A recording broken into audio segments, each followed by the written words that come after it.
ಕರ್ನಾಟಕ ರಾಜ್ಯದಲ್ಲಿ ನಡೀತಾ ಇರತಕ್ಕಂಥ 28 ಲೋಕಸಭಾ ಕ್ಷೇತ್ರಗಳ ಒಂದು ಚುನಾವಣೆಯಲ್ಲಿ JDS ಪಕ್ಷ ಭಾರತೀಯ ಜನತಾ ಪಕ್ಷ ಎರಡೂ ಒಟ್ಟಾಗಿ ಚುನಾವಣೆ ನಡೆಸ್ತಾ ಇದ್ದಾವೆ. ನಾವೆಲ್ಲರೂ ಕೂಡ ಒಗ್ಗಟ್ಟಾಗಿ 28 ಕ್ಷೇತ್ರಗಳು ಗೆಲ್ಲಬೇಕು, ನರೇಂದ್ರ ಮೋದಿ ಅವರನ್ನು ಪ್ರಧಾನಮಂತ್ರಿಗಳಾಗಿ ಮಾಡಬೇಕು ಅಂತಕ್ಕಂಥದ್ದೇ. ಅದಕ್ಕೋಸ್ಕರ ರಾಜ್ಯ ಮಟ್ಟದ 28 ಕ್ಷೇತ್ರಗಳ ನಾಯಕರುಗಳು ಕೂಡ 28 ಕ್ಷೇತ್ರಗಳ ನಾಯಕರುಗಳು ಕೂಡ ಒಟ್ಟಾಗಿ ಸೇರಿ ಒಗ್ಗಟ್ಟಿಂದ ನಾವು ಗೆಲ್ಲಬೇಕು, ಕಾಂಗ್ರೆಸ್ಸನ್ನು ಸೋಲಿಸಬೇಕು ಅಂತಕ್ಕಂಥದ್ದೇ ಇದರ ಉದ್ದೇಶ. ಸಿದ್ದರಾಮಯ್ಯನವರು ನಿನ್ನೆ ಹೇಳಿದ್ದಾರೆ, CM ಆಗಿ ತಮ್ಮ ಮಗನೇ ಗೆಲ್ಸಕ್ಕಾಗಿಲ್ಲ ಕುಮಾರಸ್ವಾಮಿ ಅವರು, ಇವಾಗ ಯಾವ ನೈತಿಕತೆಯಿಂದ ಹೋಗಿದ್ದಾರೆ? ಈಗ ಸೋಲು ಗೆಲುವು ಸಿದ್ದರಾಮಯ್ಯನವರೇ ಸೋತಿದ್ರು, ಹಂಗಂದ್ಬಿಟ್ಟು ಮತ್ತೆ ಮುಖ್ಯಮಂತ್ರಿ ಆಗಿಲ್ಲ ಅವರು. ಆ ಭಾಷೆಗಳೆಲ್ಲ ಬಳಸಬಾರ್ದು.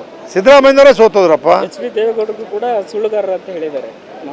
ಅವರು ಬೆಳೆದಿರೋದೇ ಈ ಪಕ್ಷದಿಂದ, ಜನತಾ ಪಕ್ಷ ಜನತಾದಳದಿಂದ ಸಿದ್ದರಾಮಯ್ಯನವರು ಬೆಳೆದಿದ್ದಾರೆ. ಈಗ ಮುಖ್ಯಮಂತ್ರಿ ಸ್ಥಾನದಲ್ಲಿದ್ದಾರೆ.